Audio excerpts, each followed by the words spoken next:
Welcome to Money Mondays with Melissa, where we talk about financial empowerment while exploring financial assistance available through local, state, and federal governments each month with a diverse group of subject matter experts. Chicago, are you ready to get financially empowered? Well, we've got just what you need. Without further ado, give it up for your Chicago City Treasurer, Melissa Conyears-Ervin.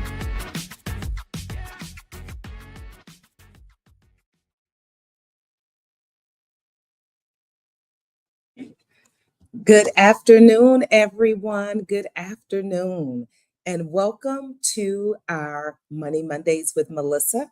We have a very special segment with us on today, and I am so excited that you were able to join us. So welcome, everyone. As you all know, Money Mondays with Melissa is a segment where we have a virtual program and we speak with financial experts and community leaders to really help Chicagoans learn practical money management skills. So as we celebrate Father's Day, we are honored to highlight and recognize the incredible work that men in Chicago are doing with our young men of color through mentorship and exposure. And so today's panel, we have 4 inspiring leaders who are well known throughout the city of Chicago and the state of Illinois, and I would even say across this country.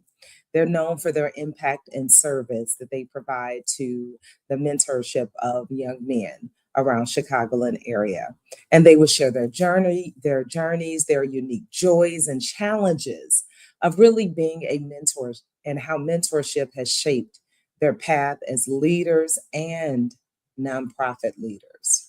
So please join me in welcoming these dynamic 4 men as we celebrate the power of fatherhood, mentorship, and leadership. I'll introduce each one. First, we have Bevon Joseph, who is the founder of Bevon's Mentee Network, which is a national online and in-person community for early career professionals. Second, we have Jermaine Anderson, who is the founder of I Am a Gentleman, which focuses on mentorship and leadership development for young men ages 13 to 21 across the nation, and is known for providing outfits to over 5,000 young men for their graduation ceremonies. And when you see Jermaine, you will clearly see why he is very talented in doing that. Our next panelist is Walter Mendenhall, who is the founder of Male Mogul Initiative, which is a youth of color focused organization that develops leadership and entrepreneurship skills. And finally, but not least, we have Marlon Haywood, who is the founder of Urban Male Network, which is a nationally recognized organization that focuses on professional networking for young men through mentorship and community development. I know you can hear the theme today: mentorship and community development. Mentorship and community development specifically for young men of color. How important that is, especially in today's time. So please join me in welcoming our esteemed guests for our webinar today. Thank you all for joining me. And so I'm going to start. I know I gave a brief introduction, but I want you all to just dive in a little bit more, tell us about your organization and the communities that you serve. And I'll also kind of cuddle that with, I want to know your backstory about how you came to where you are today with your background, your education, and really your path into this organization that you have on today. Let's start with Bevon. Yes, definitely. So thanks, Madam Treasurer, for having me. Just saw you a couple of weeks ago at my big financial literacy event at IIT. So thanks for your continued support over the years. But yeah, I'm Bevon. I'm based here in Chicago. I've been in Chicago for about 15 years, moved here from New York, where I lived for about 20 years. My entire background was in financial services on Wall Street, particularly on trading floors. And, my journey has been not traditional, very untraditional. I tell people finance happened to me. I didn't have any family members in the business. I didn't know anything about financial services. My first job just happened to be on a trading floor at Chase Bank in Manhattan almost 25 years ago. But fast forward, 10 years ago, I started a nonprofit called the Greenwood Project here in Chicago. And I've gone on to start a couple others like Campus Coin Invest and Bevon's Mentee Network. But really, I tell people that started because of my lived experience of being in financial services, not seeing anybody who looked like me, spoke like me with my background. I was born in Trinidad in the Caribbean, so I'm an immigrant as well too. So I had a lot happening, but again, it was all new to me, and I always, throughout my career, wondered how can I help other young people avoid some of the things and the challenges that I had to go through myself and figure out on my own. But yes, I'm happy to say that I'm in the social impact space. I'm in the nonprofit space in Chicago for the last decade. I've been working primarily with Black and Brown young people in the city, high school and college, helping them find internships across the country. We've worked with a couple hundred in Chicago, a couple thousand through New York and other cities as well. I continue to do this work now in about 12 other cities as well. So my goal is really access to opportunity. I always say kids can't be what they can't see. It's really important for us to really open up doors for them, continue that mentorship at different stages of their life, high school, college, early career. We all still need mentorship. I still do it today. I'm still talking to my mentors every single day. So again, that's my journey. That's what I do. I really am all about accessing opportunity for young people. And I believe there's talent everywhere. What we have is a lack of access to opportunity. Love it. Jermaine? Well, good morning, Madam Treasurer, or good afternoon. Thank you for this opportunity. I am Jermaine Lawrence Anderson, the Executive Director and the founder of I Am a Gentleman Incorporated. I am a proud native of the city of Chicago. I'm born and raised on the west side of Chicago. So I am proud to say not only am I born and raised on the west side of Chicago, I am a native of Chicago, but also a proud student of Chicago Public Schools. For both my elementary school and high school careers. As this, opportunity presents itself on a daily basis, one of the things that I do in my role is to, as Bevon just mentioned, help young men be what they can see. And in my role as the executive director of I Am a Gentleman Incorporated, we serve young men between the ages of 13 to 21, providing them with life skills so that they can become productive citizens of their communities, but also of society. In my previous career, I spent a number of years as a public speaker, traveling the Midwest and then traveling from the West Coast to the East Coast, from north to south. And I found my commencement exercises.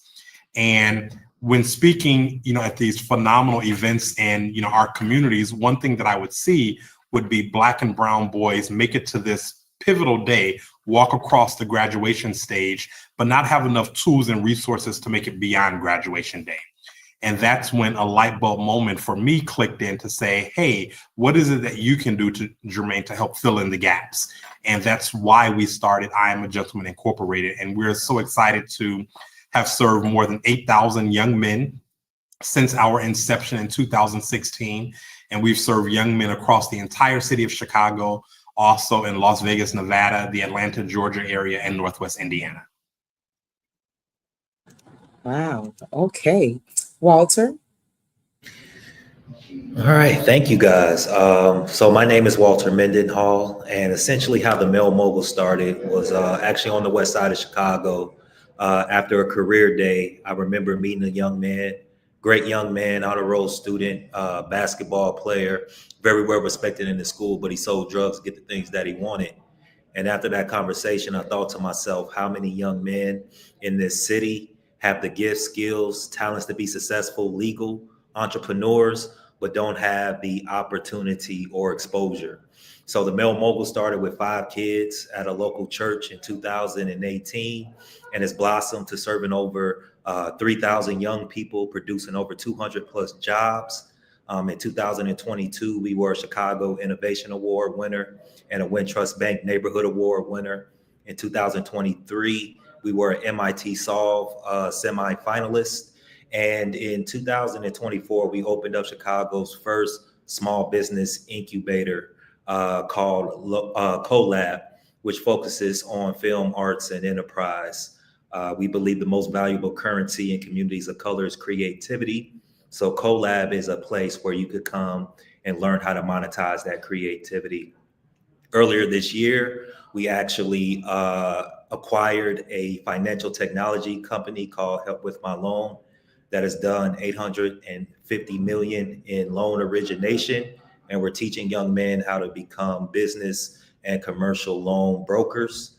And just a little bit of background about myself, originally from the South Side of Chicago, grew up on the far North Side, have an athletic background. So played football at the University of Illinois and played professional football for a couple years. And once football was done with me, the NFL stands for not for long, actually got into teaching, and then teaching got into nonprofit, and then nonprofit turned into social enterprise and what I'm doing now. All right, Marlon. Thank you, Madam Treasurer. So again, born and raised on the South Side of Chicago, Inglewood area. I always say that proudly. My family actually still stays within the Inglewood community, but I got my start on the West Side. When I first graduated college, I started working with Malcolm X College as a transition specialist. And it was during that time that I noticed that the young men were not completing their GED in the adult education department at Malcolm X College, because that's where I started at. And I asked the VP and the dean of the department at the time, can I start a male mentoring group? And it was like, sure, go right ahead. And so the original group that I started was called Urban Male Initiative. Started with a few guys, maybe like 5 to 7.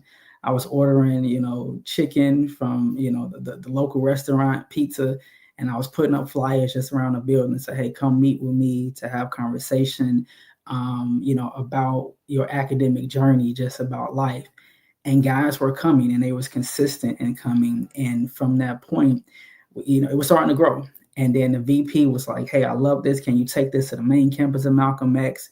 So then I had the guys working on their GED, then guys that was working to work on their associate's degree. And then we ended up launching what was called the Urban Male College Success course that I was teaching at Malcolm X College. So I had 3 different programs going on at the same time. And from there, I just started to see it grow. And we, had guys that had the idea of like, hey, what would this look like in going outside of Malcolm X College to the local high school, to the local elementary school? So I took those guys who were transitioning, working on their GED, to also working on their 2-year college degree, to the local high school, which the first high school was Crane High School. The first elementary was Brown Elementary, which is across the street from the United Center. And that was the catalyst and the start for Urban Male Network, to where it's like, hey, we're more than just one location. We're a network in various sites and places. And I started a nonprofit, and before we knew it, we grew. So right now, currently, we hire about 150 youth to work for the summer. And then throughout the school year, and we service close to about 350 or 400 monthly through our monthly mentorship programs. And we're currently in the process of developing a community center in Inglewood. So it's a 3,400 square foot site that we acquired through Cook County Land Bank. And then we have been able to literally create safe spaces throughout the Inglewood community. So we transformed a vacant lot to a basketball court. And then we transformed another house that had been vacant for years into what we do cooking classes, after school and Saturday programs as well. So that is just a little bit about who we are with Urban Male Network. Amazing. And so there's a couple of things that I'm seeing here, and I want to make certain that our audience capture. Number one, all 4 gentlemen speak about being, 2 from the South Side, 2 from the West Side, but even, both from they're from all across the city, right? Even the ones that Marlon was just speaking about, was raised on the South Side, but started on the West Side as far as for his organization. And so we're talking about organizations that were birthed on the South and West sides of Chicago. I think that is so very important to note, because all 4 gentlemen have stated that these organizations started with the need that they saw, with an idea, little to no resources, but it was hard work, determination, diligence And the heart, of course, because they always say it starts right here.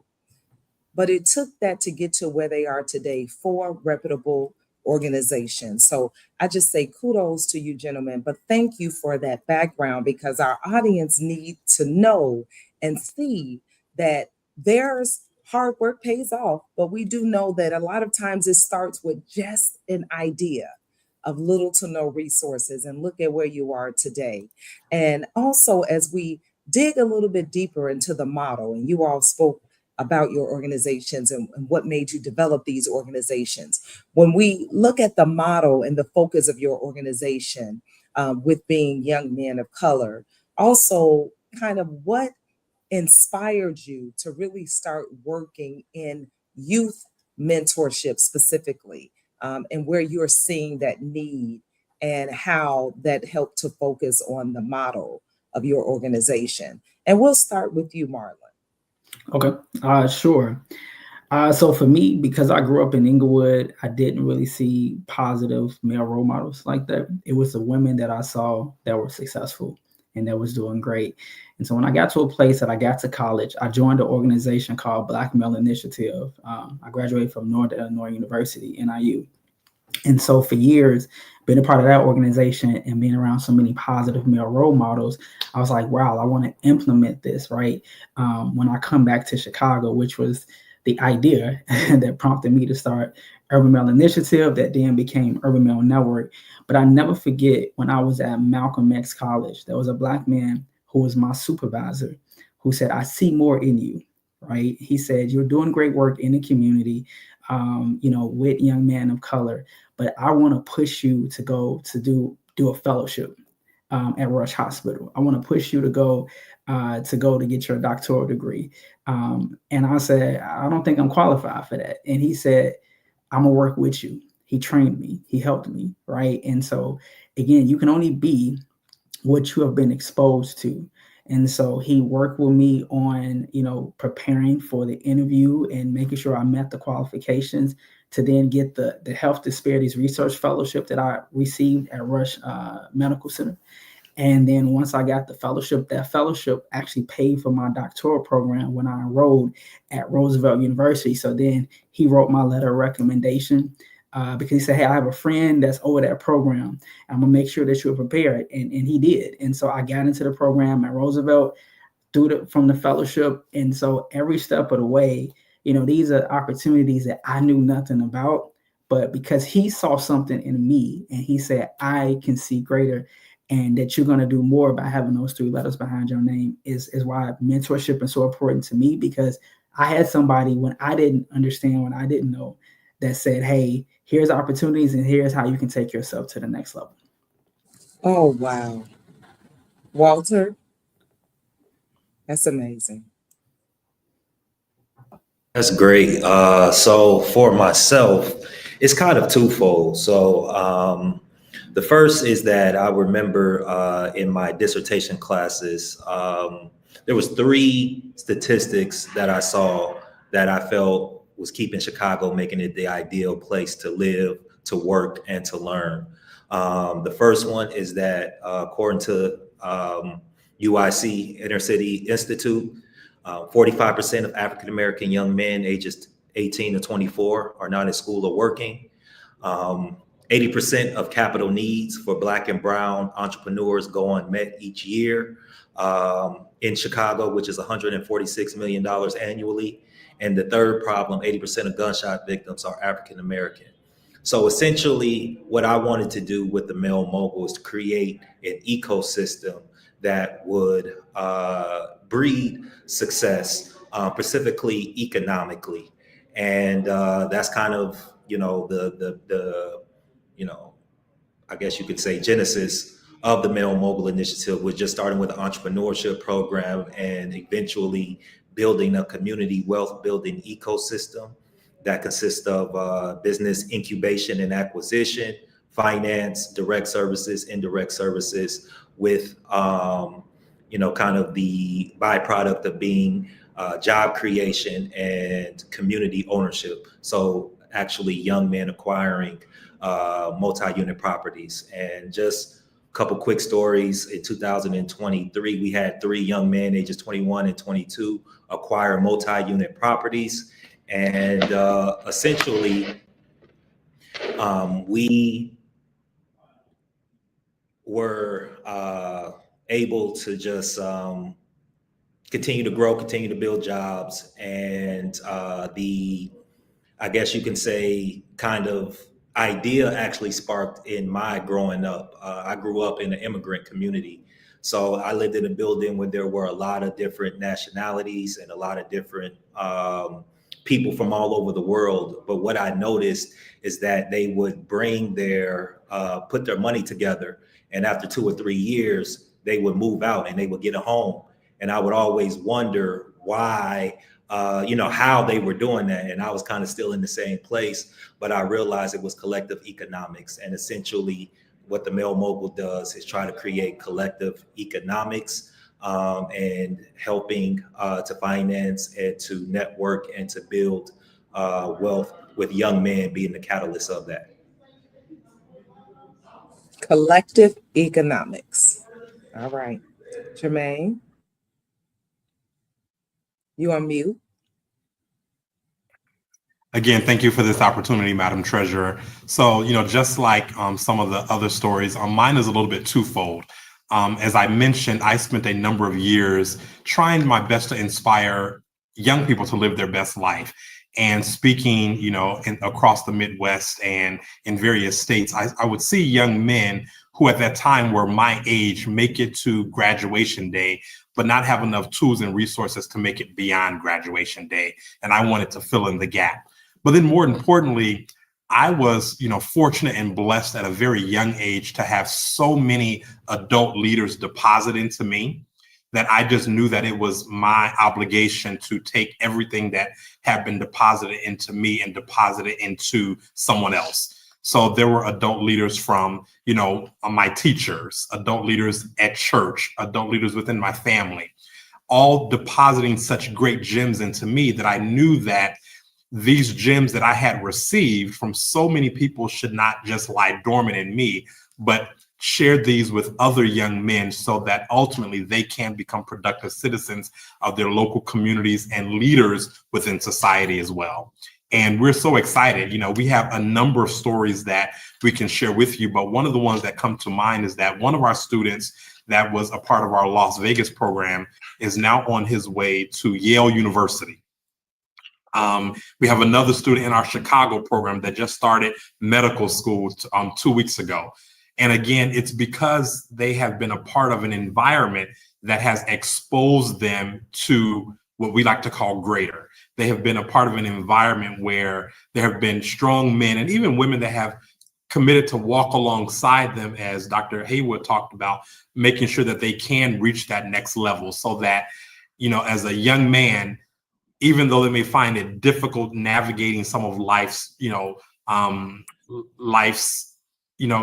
triumphs and even some of life's mountains and valleys, they know that they have a community that is going to walk alongside them to help them get to their next level and become productive. Oh, I love this. Bevon? Yes, echo all the things that my fellow panelists have said. And I think for me, really early on, I realized through my career on Wall Street that your social capital matters big time. It's not always about what you know, it's about who you know as well and who knows you. And I talk to young people every day. I talk to entrepreneurs every day, and I tell them, your network is going to open up doors for you that your college degree just can't.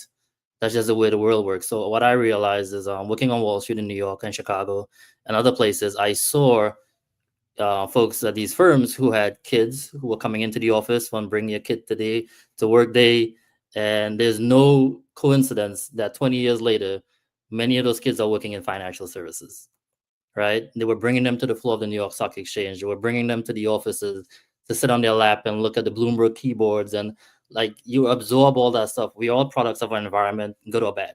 That's just what I believe. And I think relationships in business are so important, right? That's why I encourage young people to get out of their comfort zone and meet people, right? Life skills matter, like Jermaine was saying. How to dress matters. Bevon's mentee network was started a couple of years ago because I had so many mentees that I could not keep up with them. I wish my full-time job was just to be a mentor.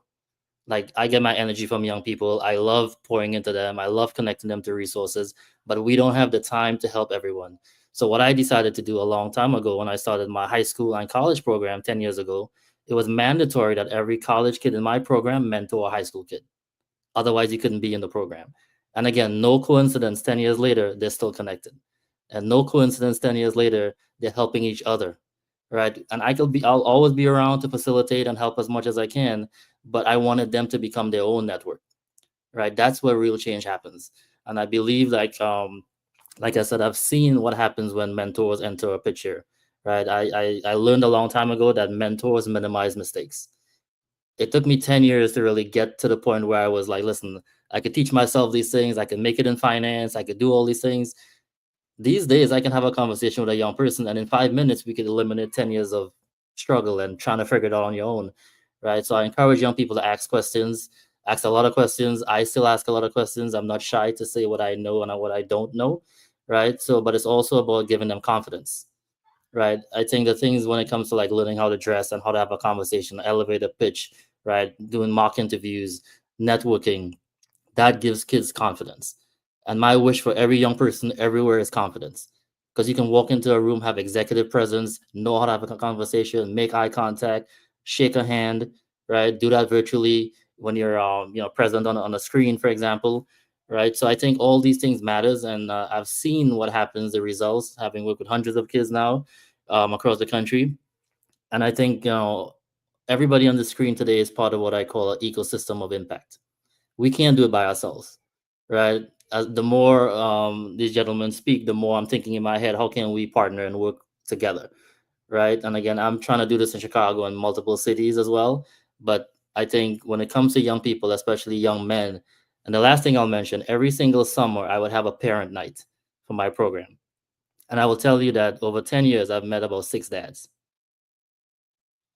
Think about that, right? And I've worked with hundreds of kids in Chicago, right? So I saw the importance of, for me personally, to go out and recruit my friends in finance who are Black men to say, hey, you need to be a mentor in this program.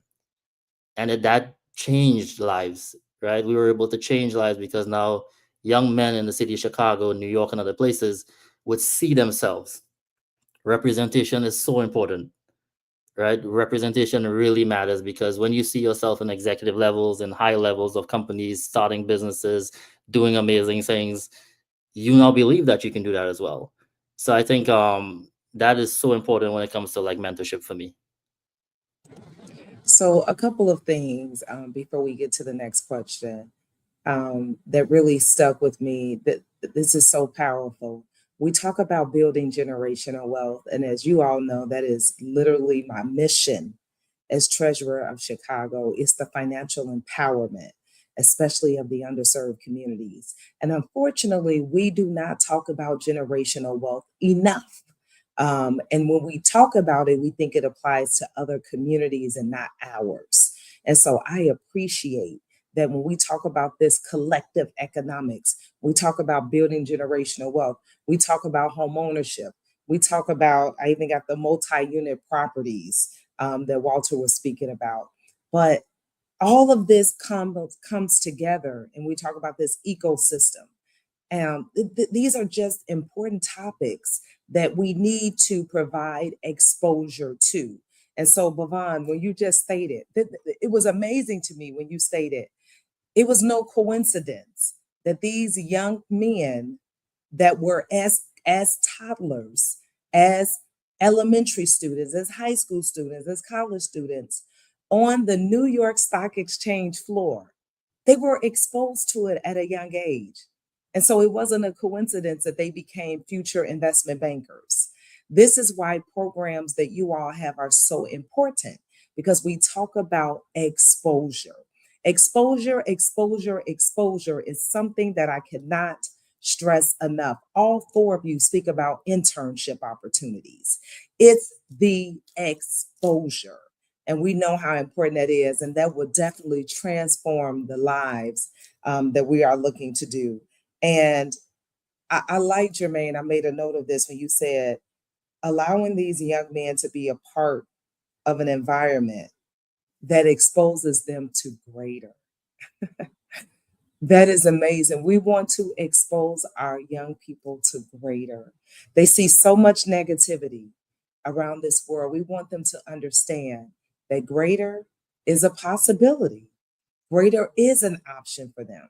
And we definitely want to build generational wealth. So thank you, gentlemen, for that. And this is absolutely amazing. Walter, I want to start with you on this next question, because I want you to tell us how you've seen mentorship transform the lives of these young men in Chicago and, of course, throughout. So I'll give you one story of a young man that I had named Keith.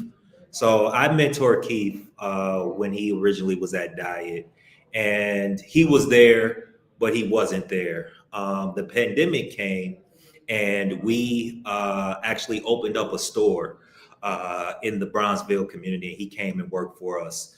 He realized that he had a gift for sales, but in 2021, his best friend. Not his best friend, but one of his friends was shot and killed across the street from our store. And out of fear, he began carrying a gun. And eventually he was caught, and he was facing 3 years in the penitentiary. And we vouched for him. We paid for his lawyer. He was able to get probation. A few, months later, he came to me, and he remembered a lesson that I taught about assets versus liabilities. And he said, "I apologize for being a liability instead of an asset. And I promise you that, I'm going to do better." So eventually Keith paid us back through his work, working for us. In a year, he was able to get his own apartment. He was functionally homeless, which a lot of young men in the city are functionally homeless. He was able to get his own apartment. And the next year, he was actually able to close on a multi-unit property in the Roseland neighborhood. So in 2 years span, he went from incarcerated to a multi-real estate investor. And he currently is the manager of our collab facility.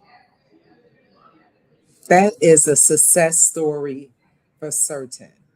Oh my gosh. Thank you so much, Walter. That is a success story for certain. Marlon, let's jump to you. Yeah. So when it comes to just the impact of mentorship, I mean, the story that I can think about that is even more recent. Majority of the guys that work for our organization served as mentees. So that to me is a tremendous opportunity. We have our most recent hire by the name of Tavion Williams. He was a college student at NIU who interned with us over the summer while he was home for school. And then when we would take our young men on the college visits, he would always volunteer and help and give the tours, give the sessions to the young man. And then when he graduated, he said, "Hey, I love this work. How can I get more involved?" And so we was able to hire him full time with our organization, to where now he serves as a mentor. He's going into the elementary schools, the high school. So the same way that we was mentoring him when he was in college, he's now giving back as a mentor, now really just keeping it going to the next generation. And that's what it's about, right? Where majority of the mentors in our organization served as mentees, and then now they are mentors giving back and doing the same thing. And I just had a mentee who was in our program from his freshman year now to his senior in high school, and he's now enrolling. He's going through orientation. He just texted me, said, "Hey, how can I major in doing youth work? Because I want to be a mentor like you." So when I get calls, when I get text messages like that, it just shows just the impact that we're making as an organization when it comes to being mentors. Yes, absolutely. Mentees become mentors. Yes. Yes. Jermaine? Absolutely. I'll start off by saying that this work is some of the most gratifying work that I've ever done in my entire career. So our community-based program meets on Saturday mornings, and it is housed inside of the Chicago Police Headquarters in the Bronzeville neighborhood. And each and every Saturday that we're in season, we have on average between 65 to 75 young men that participate. every Saturday morning, they spend a half day with us. And we like to say it like this. They do 3 things on Saturday mornings. They get up, they dress up, meaning shirts and ties and cardigan sweaters. But then thirdly, they show up. And we are so excited to report that every single Saturday morning when we're in session in season, that we have a 98% attendance rating from these young men. And currently, we just graduated a group of young men that completed the program. They represented 17 different Chicagoland neighborhoods, but also 14 different Chicago suburbs, traveling all the way to the Bronzeville neighborhood. But a couple of years ago, we found ourselves in a really interesting position. We found ourselves where all of these young men were wanting to be a part of the program and enjoying the program, telling their little brothers about it, their sports teammates about it, their cousins about it. But we knew that in order for our program and the values that we teach to be sustainable, that we needed to reach the parents as well, because the parents are those that spend the most time with their children outside of the school setting. So we decided to create a second program within our program just for parents, and we call it Parent University. And the Parent University program is coupled with our Male Mentoring Academy, but it's not designed to teach parents how to parent. It's really designed to provide parents with tools and resources that they can implement in their home to uplift and uphold the values that we're teaching their young men within the I Am a Gentleman organization.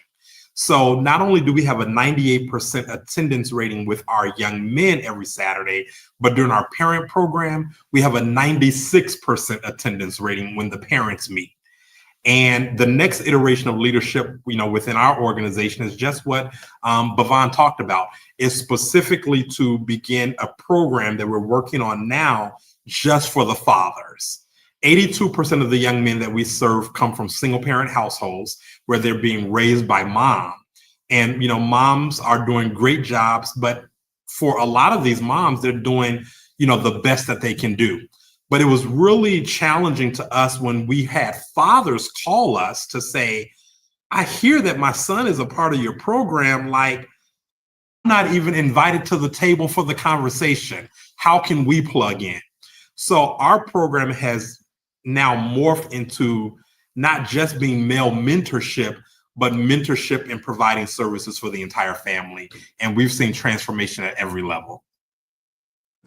And what's amazing is 65 to 75 young men showing up at police headquarters. And where you come from, the communities we come from, you don't hardly see that.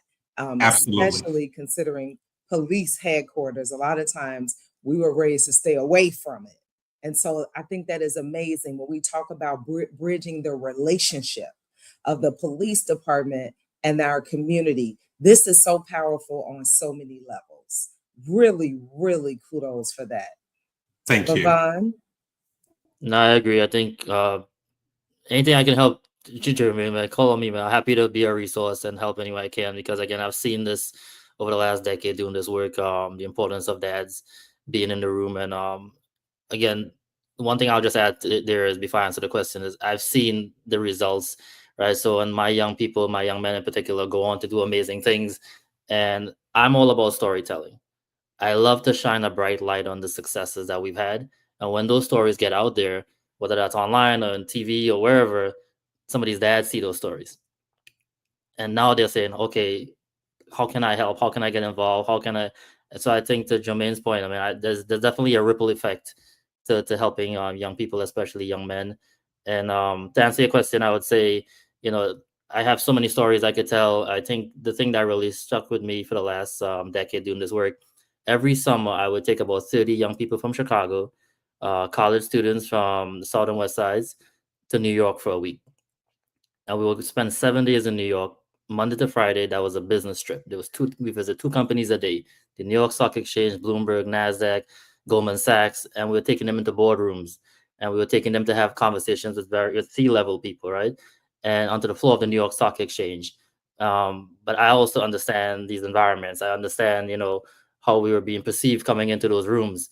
So we did all the work that Jermaine does, like how to dress, and they were all suited and booted. They were like, we're ready to go.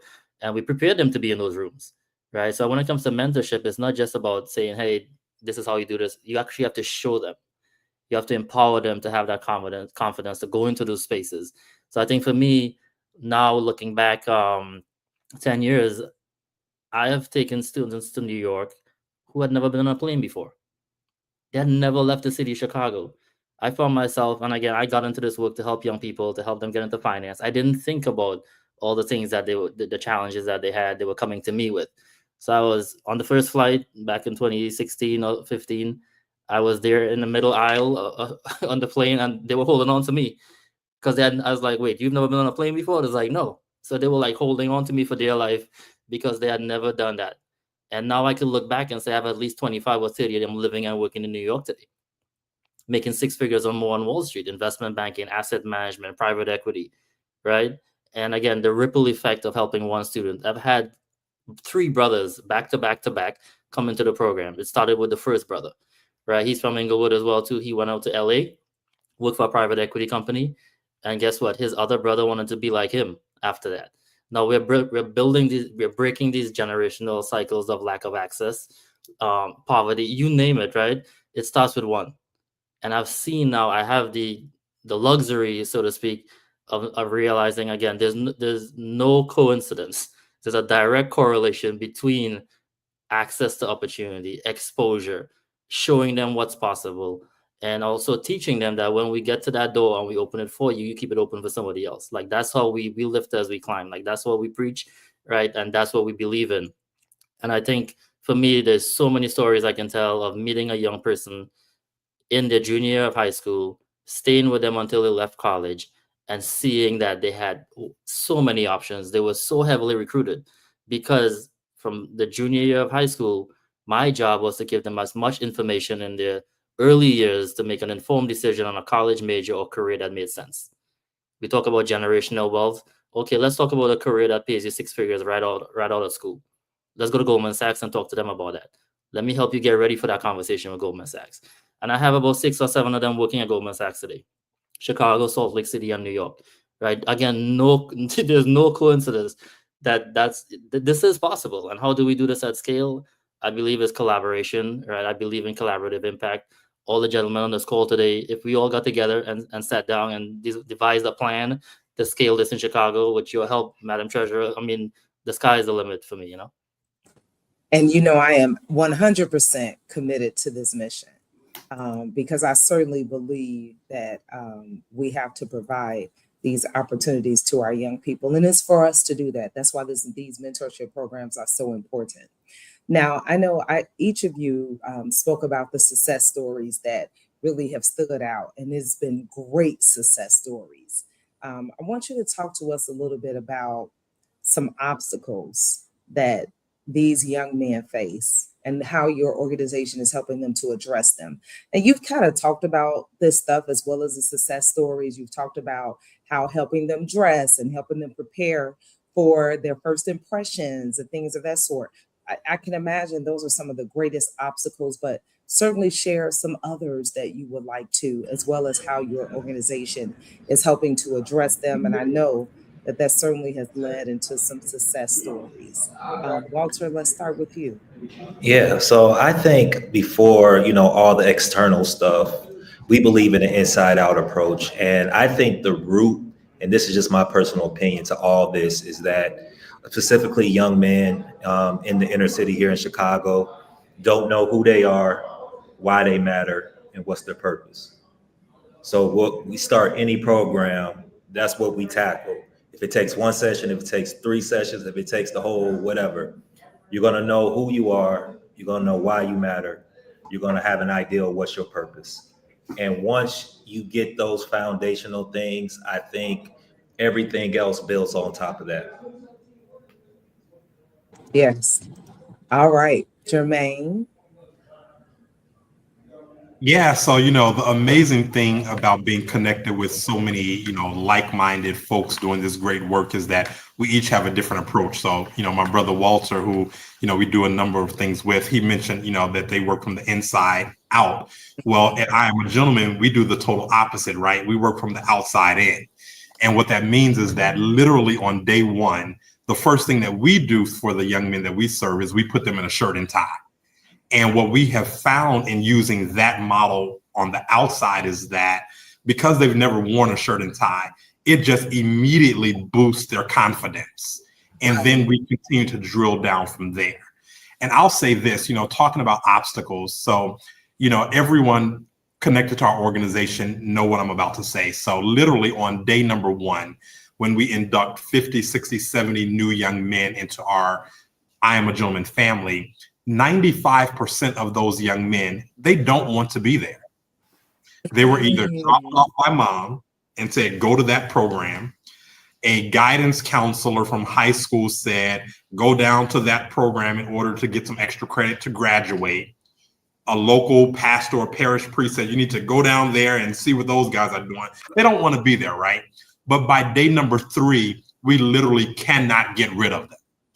And it's really about the relationship that we have tried to build with them at a grassroots level.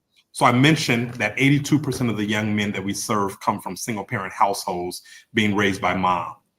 What that simply means is that they really don't understand what it means to have a healthy relationship with another male figure, because in many cases, they don't know who dad is or dad has not been around. So they are a little bit apprehensive about building this relationship with a male mentor just because they don't know what to expect. They don't know what their responsibility is. They don't know what the male mentor is going to do for them.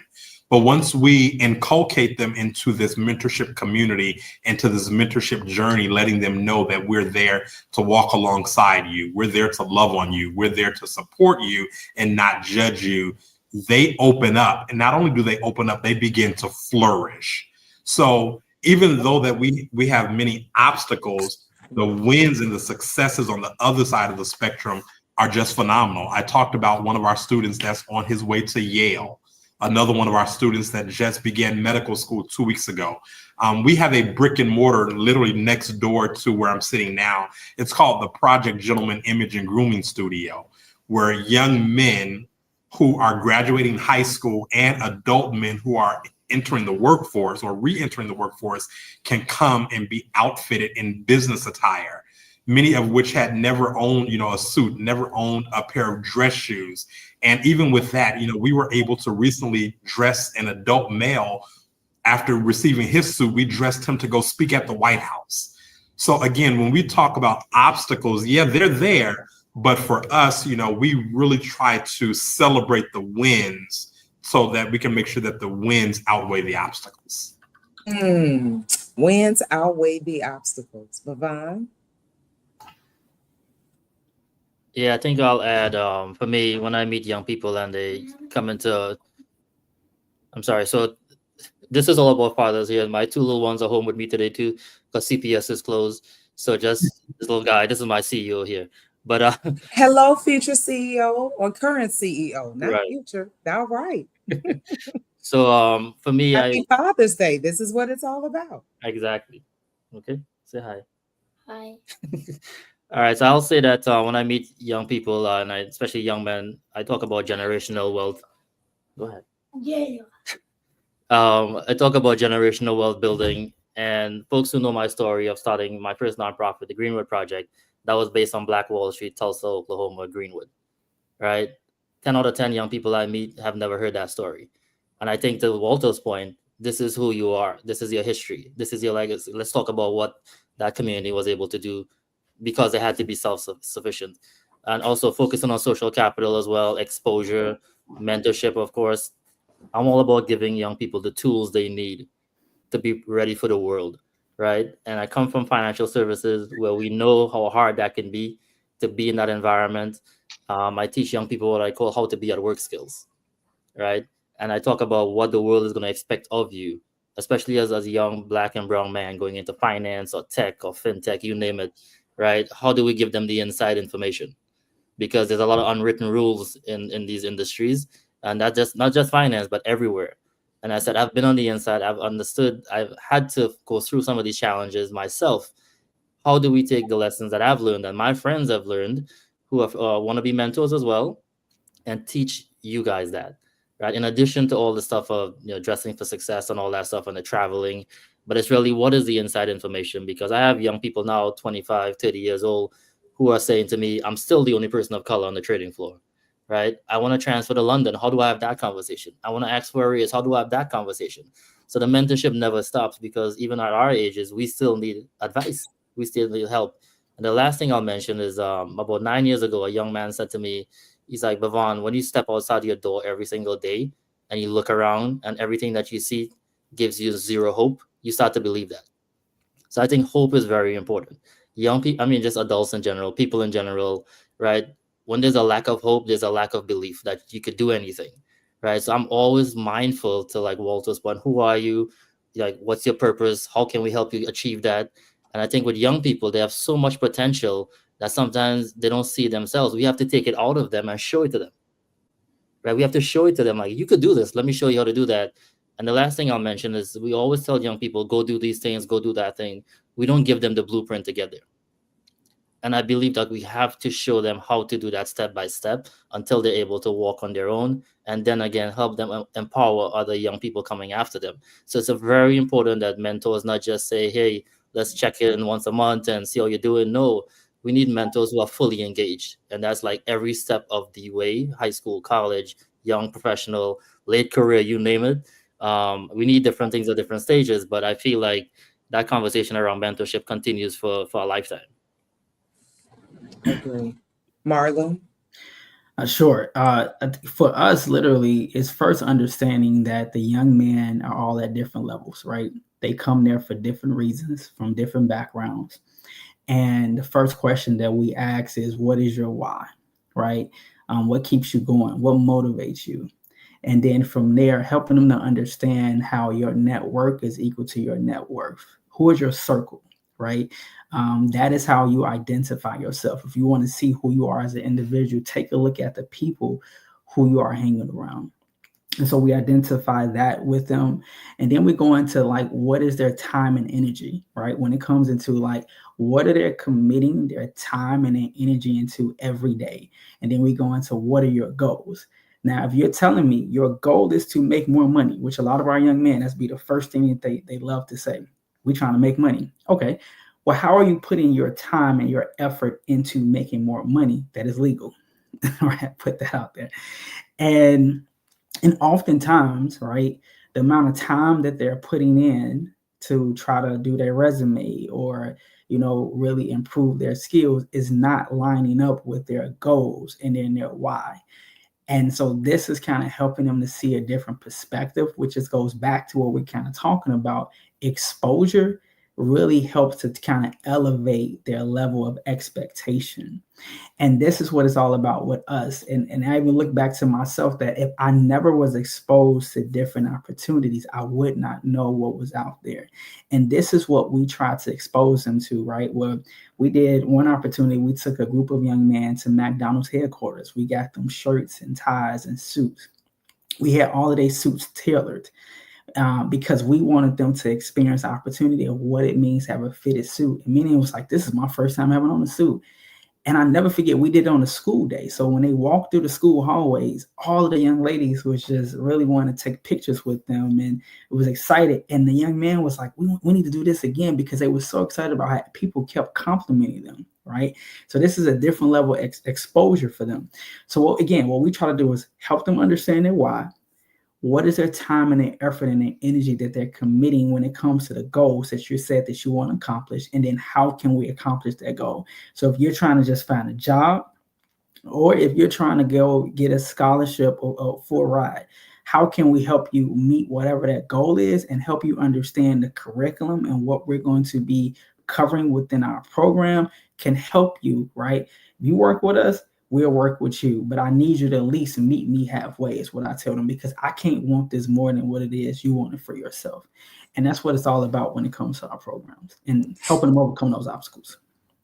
And I know we have one question in the chat we're going to get to. I have one final question because this is a very important question that I do want to address, because you all have spoken and I always talk about how representation matters. you understand these young men because this is where you come from. And so you talk about meeting these young men where they are, and that young men understanding that these young men are on different levels themselves. How do your organizations really help to address mental health, emotional well-being? I know one of you even spoke about the violence and how many of these young men have witnessed violence, not only in their communities, but immediate family, immediate friends. How do you address the mental health and emotional well-being, and really how these programs that you have help to reduce violence and reduce the negativity of the influences that these young men see? Let's as we kind of finalize this, let's start with you. Let me think. I think Marlon, we'll start with you, Marlon, because I just Okay. ended with you. Let's start with you, Marlon, and then we'll go to Bevon, Walter, and conclude with Jermaine. Sure. And by the way, in that, nope, actually, I'm going to ask you all another question from the chat, and then I'll let you give your closing comment. So go on with what I just said. Okay. All right. Yeah. I was going to say that the unfortunate reality is that I've attended more funerals for young men in my program that I should have had to attend. And all of that has been due to violence. Even, one particular situation is that we had a group of young men, we was taken on a college tour for spring break. And one young man decided to not go because it was his birthday. All right. He decided to stay home. And that day he was shot and killed. And in that moment, all of his friends was with us. Right. So we stand on the college campus. It's like 1 o'clock in the morning. They're looking on social media. They're now seeing that their friend was just shot and killed. And it's just like all of a sudden now, they come knocking on my door. I'm seeing young men in the hallway. They're crying and upset. It's just like I had to now even take a step back for myself, right, to get myself together before then. Now I try to go help them. And I think a lot of times we don't even talk about that, is that the trauma and the support that is even needed when it comes to being mentors, because attending a funeral of a 16-year-old or 17-year-old or 15-year-old can be a lot, because then now you have to go and then speak to them and talk about hope and mental health and what does that look like when it's like, well, this is a lot. So for us as an organization, we did group therapy where a lot of them that really didn't understand and didn't know they was kind of going through group therapy, because when you mention mental health resources and services, they're like, oh, I don't need that, I'm not crazy. That oftentimes is the first response that many of them will kind of like try to put out there. But we literally would start off by kind of just doing light group therapy where we bring in a therapist that identify a lot of times with the young men. And then oftentimes they'd be like, I love it, right? And they really appreciate it. And then from there, we'll say, hey, here's opportunities where you can do one-on-one counseling with this particular therapist. And so that's kind of how we start off. We do it as a group where we have the mentors and the mentees going through, the sessions together. And then we offer them the opportunity where we try to raise funds that there's no cost to the family or the mentee to then go through these particular mental health services one-on-one with a therapist. And I even offer it to my staff and my team. And I've had my staff that have went through counseling or mental health services as well, because it's all needed, right? We all need therapy. And that's been kind of how we've been doing it as an organization. Yeah, I think similar to Marlon, I've been to funerals, I've been to, you name it. I think and this happened a couple of years ago on the very first day of my summer program. Very first day, I'd never met this young man before. He came up to me and he's like, we were recruiting young people from across the country. We were housing them at DePaul during the summer for our program. And he was asking me, can I get a dorm? He's from Chicago. He's like, can I have a dorm as well this summer? I'm like, what's going on? His younger brother got shot the night before. Right. So same thing. And another young person came to me, and again, I've never met these young people before. But what I realized is that our space became a safe space. Right. It became a space where they felt safe and they saw caring adults who they could trust. And I think all the gentlemen on this call could probably relate to this. When a young person trusts you, like, you really value that. Like, that is like, because young men have told me, like, Bevon, you're the only guy that's paid like any interest in my future. Right? A future that can take him to New York or take him to places or show him different careers or help him get a scholarship, help him get into college, right? And when you grow up and you don't have that, and I've seen what happened with young men in particular, and they meet you as a young man and say, hey, I'll take your hand, I'll get you this internship, I'll get you prepared, I'll get you a suit, like we're doing all these things for you.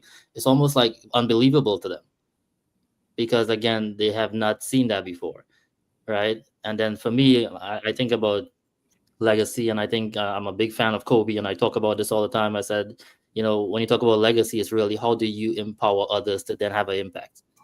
So I think the message for me is always about, yes, we all have challenges. And yes, I have kids of my own, but I tell people I have like 1,500 kids because they come to you for everything. How to tie a tie, how to like you name it, they come to you. And one thing I want to mention in this before we wrap up too, this is hard work, right? It takes a toll on you for sure because you're running an organization, you're trying to raise money, you're trying to tell a story, you're trying to help. And then you have to get involved in the lives of young men in particular who are really like having a hard time. And as a leader, and again, Walter, Marlon, Jermaine, and everybody else who's doing this work in Chicago, I mean, this is hard work, right? It's not, it's expensive in the term, not just financially, but it takes a toll on you too, because you're invested in their lives, not just their future, but their actual lives, right? And that can be hard. So that's why I said, I look at all these guys on this call, these are like superheroes in Chicago to me, right? So I think that's the ecosystem of impact. So this is a great conversation we're having here, but I think I don't want it to get lost in the audience and then people who see this down the road that this is very hard work to do, but for me, it's my purpose. And I can't see myself doing anything else ever for life because I've seen what happens when you give hope to young people and young men in particular. And again, I could tell hundreds of stories about kids from Chicago who've gone on to do amazing things. They didn't have the perfect GPA. They didn't have the network. They didn't know anybody. And I could show you where they are today. Yeah, just to speak on Bevon and the trust. I think trust is big. We've tried to, give support services and things like that, but, a lot of these young men have, problems trusting. And when they trust you, you have to create those environments. So essentially, I'm a man of faith. We do a lot of what I call, safe circles, safe spaces. We create a culture of accountability and vulnerability. And it starts with me, it being vulnerable. Like, hey, this is what I'm struggling with. This is what worries me. Then being interested in what's going on in their lives, asking questions, understanding. And then from there for myself, using, to be honest with you, the word of God to speak into situations and to give them and to inspire them hope and a future and help them to get through their situations. And so, Jermaine, as you are the last one to speak, I want you to answer that question, but also let's answer Sean Johnson's question of how do I, as a young Black man, start my own, but start his own organization, but make certain it's not the same as others or in competition, which I think this is a perfect example of the 4 different organizations that we have on today. I don't even know how it's possible to be competing because there's so much need. But certainly, Jermaine, if you can just answer that, but please, along with your answer as well. Thank you. Absolutely. And again, I'm so engrafted in this conversation. I almost forgot that I was a panelist during the conversation, just hearing from Bevon and Dr. Haywood and Walter. Within our organization, one of the things that we teach the young men that we serve is that it is okay to have emotions. It is okay to be emotional, and it is okay to be your authentic self. If you look around me, you see a lot of pink in the background. That's because pink is the signature color of our organization. And of course, 99% of the world thinks that pink is a color that's associated with females or breast cancer or women. And people ask me all the time, Brother Jermaine, why pink? Well, one of the things that we teach the young men that we serve is, number one, that color is gender neutral. Number two, you can wear whatever color you want and you can still be confident in who it is that you are. So for us, while the world may consider the color pink as being of female origin, within I Am a Gentleman, the color pink signifies service and serving others as we give back to the larger community. And within our organization, as we try to combat, mental health and wellness, one of our team members is a clinically trained and licensed psychologist. So that person is on site with us during our weekly sessions, making sure that the young men know that it's okay to need to step out if you need to talk with someone who is licensed and trained to help you understand and navigate your feelings and your emotions. Thankfully, we have been in organization since 2016, and we have not had to bury many of our young people, and we're grateful for that. But for the first time at the end of 2024, senseless gun violence did hit our organization, where one of our amazing students was tragically taken away from us. He was with us at I Am a Gentleman on Saturday. He was participating in his end of the season photo shoot. He let us know that he had just landed a brand new job. He had just got all A's and B's on his last report card, and mom had just brought him a new car. And he was leaving the Chicago Police Headquarters at about 1:30 on a Saturday afternoon. And at 7:30 p.m. on Thursday evening, a bullet took his life. And the last things that young man said to me, his name was Malachi, when he left Chicago Police Headquarters at 1:30 that afternoon, he said, "All right, Brother Jermaine, I can't wait to show back up on next Saturday." Well, for Malachi, next Saturday never came. And it was the following Saturday where our entire community was rallying around his family, and we were closing the lid to his coffin for the final time as we put him in the ground. And for our young men, for our entire organization, that was a loss that was unbearable.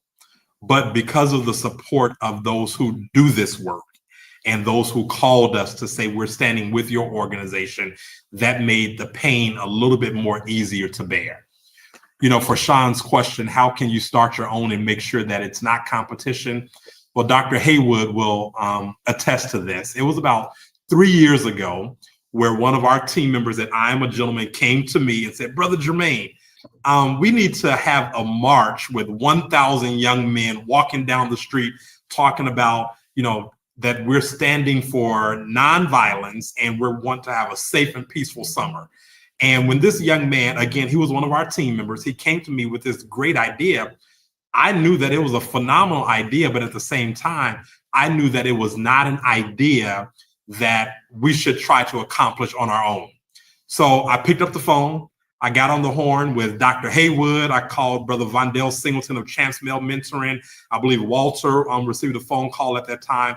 And we literally came to the table that I'm sitting at right now, and we started eating some pizza, having some, ginger ales and other cold beverages. And we said, how is it that we can work together to accomplish a citywide movement? Well, not only did we ideate for an entire year, 2 years later, we put together our very first march. It was called the Brilliance and Excellence March. We had about 600 young men marching on the south side of Chicago down King Drive for nonviolence and for a safe and peaceful summer. That was 3 years ago. 2 years ago, that number grew to over 1,000 young men, again, where we all came together, all these organizations. And then this year was the first time that we had the march in collaboration with about 80 different organizations, but as the backbone organization for MBK Chicago. And if you don't know what MBK Chicago is the National Mentoring Initiative from President Barack Obama. And it was amazing. I'll just say this in closing. When the president's team, our former president, President Obama's team, saw the work that we were doing together, they knew that this was a movement that they wanted to get behind to help sustain and to help expand. So yes, I Am a Gentleman may do it in pink neckties. Urban Male Network may do it with the gaming truck in the community. Male Mogul Initiative may do it, through teaching young men how to become owners of multi-use properties. And, Brother Bevon and his team, they do it with, coins on Wall Street. But at the end of the day, we are all doing this work together. So just to encourage Sean, when you do start this work, there is room for you at the table, my friend. Amazing. So please, let's give it up for all four gentlemen that joined us on this afternoon. I will tell you, I am so encouraged. Yesterday, we celebrated Father's Day, but I am so encouraged because in many instances, what we see in the media about our community is truly, as we know, not a true representation of what is really going on in our community and what great work is happening in our community. And so I am excited about these organizations. I'm excited that we were able to highlight you today on our Money Mondays with Melissa. And as we talk about building generational wealth for the attendees that are listening, do not forget to sign up for our free financially empowerment workshop summit that we're doing on Saturday, October 4th. Visit our website at ChicagoCityTreasurer.com. Saturday, October 4th. You see our flyer here. Visit us at ChicagoCityTreasurer.com. Register in advance so you can avoid long lines. There's a lot of celebrities, guests, everybody that will be joining us. You'll get more information as you sign up. Thank you again to everyone. If you've missed any of our segments and you want to share with others, share this knowledge with others. Forward the videos from social media, but also you can go to our website and see some missed recordings that you may have missed as well in the past, and please share them with others. Thank you again for joining us, and until next time, please take care. Chicago, it's time to build wealth. Get ready for the 5th annual Building Wealth Today for Tomorrow Financial Empowerment Summit. Returning Saturday, October 4th to the UIC Forum. Gain the tools you need for financial success with expert-led workshops on financial planning, home ownership, investing and entrepreneurship, money management, and more. Hear wealth wisdom from inspiring celebrity keynotes. Are you ready to transform your financial future?